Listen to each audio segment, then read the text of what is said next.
Starting off, we're going to make these rectangle dangle earrings. To begin, we have a 22 gauge wire along with a heavier 20 gauge wire. We will also be using a file and a ruler. I'm using bead chips for the beads, and then we also have our earring wires.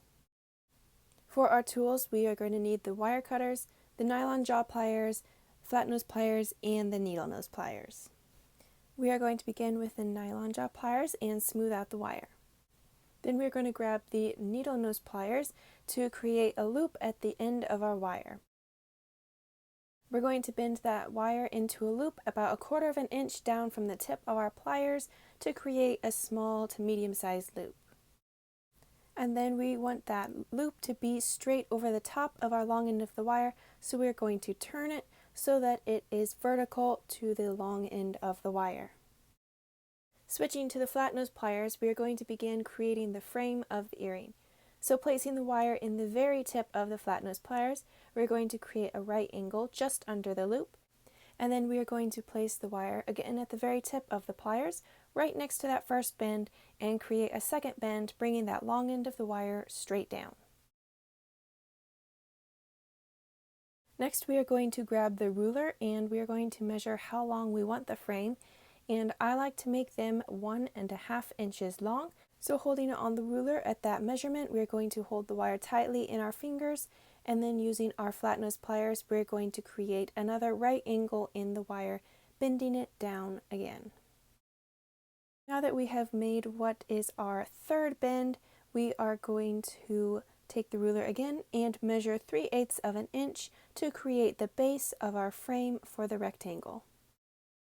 Holding it tightly at that measurement, we are going to again bend the wire straight down to create the other side of our frame. Now that we have the frame almost completed, we are going to finish it off by bringing that long end of the wire down so that it lines up with the first bend in the wire. Alright, now we are switching to the nylon jaw pliers so that we can fully secure the frame, and we want to make sure that the top of the frame is the same width as the bottom of the frame, which is 3/8 of an inch. And I honestly didn't use the ruler at all for this, I just eyed it up. So if you prefer, you can use the ruler and hold the wires tightly in the nylon jaw pliers at that 3/8 inch mark, and then take the long end of the wire, wrapping it completely around, and then using the wire cutters, we'll cut it off before coming back with the flat nose pliers to make sure that it is securely tightened against the frame. So we're just going to give it a little squeeze to make sure that it is tight and flat. With the frame made, we can now attach the 22 gauge wire so that we can add our beads. We want to make sure that our wire is smooth, so we're going to use the nylon jaw pliers to do that real quick. And then determining where the front of the frame is, we're going to place the 22 gauge wire through from the front to the back of the frame, and then we are going to leave out 1/2 inch and center it on the frame at the base there and wrap that 1/2 inch all the way up and around. You want to wrap that first time around pretty tightly so that it kind of holds its place as you continue to wrap the wire around.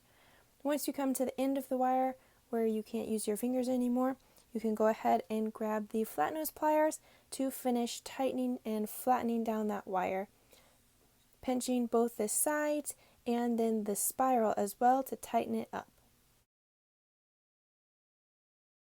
Now that we have attached the 22 gauge wire onto our frame, we can add the beads.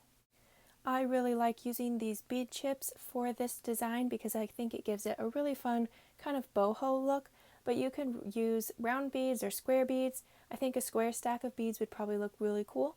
So the beads that you choose is really up to you and what style you prefer. I was at the end of my spool of 22 gauge wire when I made these earrings, so I didn't measure how much wire you would actually need for these earrings when adding the stack of beads, but you'll probably need at least 3 inches, enough to fill up the frame, which is 1.5 inches long, and then enough to wrap around underneath the loop. Now that we have filled up the frame with beads, we are going to secure it onto the frame by wrapping that wire around the loop. I like to wrap the 22 gauge wire in the opposite direction of which I've secured the frame, and then we're going to wrap it up towards the loop and then back down towards the bottom, wrapping it over itself and then wrapping it a few more times so that the base is wider.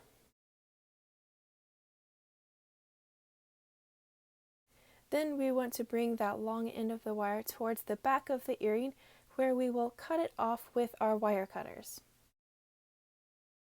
Next, we're going to take the flat nose pliers and secure that end of the wire up underneath this spiral. I like to create a bend because it helps hide the wire inside of the spiral. Alright, and now all we have to do to finish the earring is attach the ear wire. So we want to make sure that you twist that loop open to the side, and also make sure that the front of the earring is facing the front of the ear hook. And then close the loop and you have finished the earring. Repeat all of these steps for the second earring. Thanks so much for watching. I'll see you in the next video.